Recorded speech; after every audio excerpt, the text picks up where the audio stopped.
ભાઈ સવાર પડે એટલે સૌથી મોટું ટેન્શન શું હોય કે પછી ગૃહિણી હોય, હાઉસવાઈફ હોય કે પછી હોસ્ટેલમાં રહેતા લોકો હોય, દરેકને એક પ્રશ્ન સતાવે કે ભાઈ આજે શું બનાવવું છે. અને ચલો મેનુ નક્કી થઈ પણ જાય અને તમારે ઓફિસ જવાની ઉતાવળ હોય કે પછી ગમે ત્યાં જવાની, બહાર જવાની ઉતાવળ હોય, ત્યારે ફટાફટ તમારે કુકિંગ કરવું હોય તો કેવી રીતે કરી શકો? તો આજે હું તમને એક એવી ટ્રીક શેર કરવાની છું કે જેમાં ઓલમોસ્ટ 30 થી 40 મિનિટમાં તમારું ફૂલ ભાણું છે એ રેડી થઈ જશે.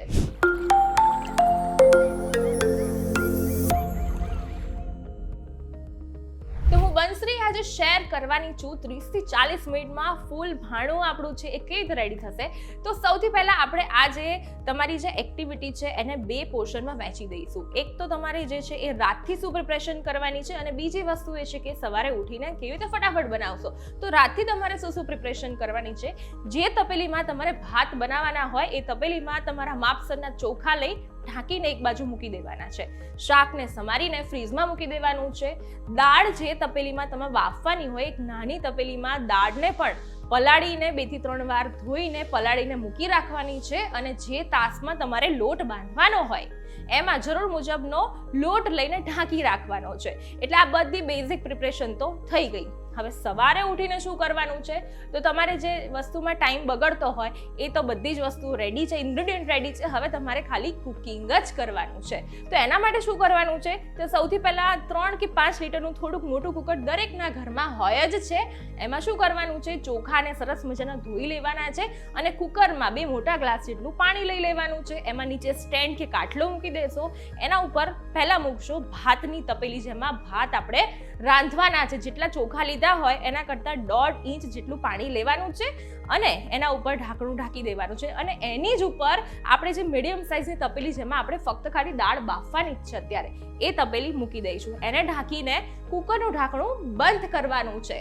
હવે વિસલ નથી મારવાની, વિસલને કાઢી લેવાની છે અને એની ઉપર એક નાનકડી વાડકી ઢાંકી દેવાની છે, જેથી એની જે સ્ટીમ છે એ બહાર ના જતી રહે. ગેસ ચાલુ કરવાનો છે અને 20 થી 25 મિનિટ આવી જ રીતે દાળ અને ભાત બંનેને કૂક કરવા દેવાનું છે. હવે આ 20 મિનિટ દરમિયાન તમારે બીજું શું કરવાનું છે? તો નાનું એક કુકર હોય જેમાં તમારે શાક બનાવવાનું હોય, એ કુકર લઈ અને એમાં તમારે શાક મૂકીને એ રેડી કરવા મૂકી દેવાનું છે. અને એની સાથે શાક મૂકી દો પછી તમારે ફટાફટથી લોટ બાંધી લેવાનો છે. તો આ 20 થી 25 મિનિટનો ટાઈમ છે, એમાં તમારે 4 વસ્તુ એક સાથે થતી રેડી થવા લાગશે. દાળ બફાઈ જશે, ભાત થઈ જશે, એક બાજુ શાક કરવા મૂકી દીધું હશે ને લોટ પણ બંધાઈ ગયો હશે. હવે ઇન બિટવીન જો તમારી દાળને બધું બફાઈ ગયું હોય તો તમારે એક બાજુ દાળની પ્રિપરેશન ચાલુ કરી દેવાની છે. દાળ એક બાજુ કૂક થાય ત્યાં સુધી તમારે ફટાફટ રોટલીઓ પણ શેકાઈ જશે અને આવી જ રીતે ટાઈમ મેનેજમેન્ટ પણ થશે અને ફટાફટથી 30 થી 40 મિનિટમાં તમારું ફૂલ જે ભાણું છે બનીને રેડી થઈ જશે. હવે જેમ આપણે વાત કરી કે શાક તમારે પહેલેથી જ સમારી રાખવાનું છે, પણ જો તમારે બટેકાનું શાક બનાવવાનું હોય તો બટેકાને સમારીને પહેલેથી ના મૂકી રાખતા, કારણ કે તે કાળા પડી શકે છે. ઘણા લોકો લોટ બાંધીને રાતથી જ લોટ બાંધીને ફ્રીઝમાં મૂકી દે છે, પણ આપણે હાઇજીનનું પણ ધ્યાન રાખવાનું છે. ફાસ્ટ કુકિંગ તો કરવાનું છે, પણ સાથે માંદા ના પડાય એનું પણ ધ્યાન રાખવાનું છે.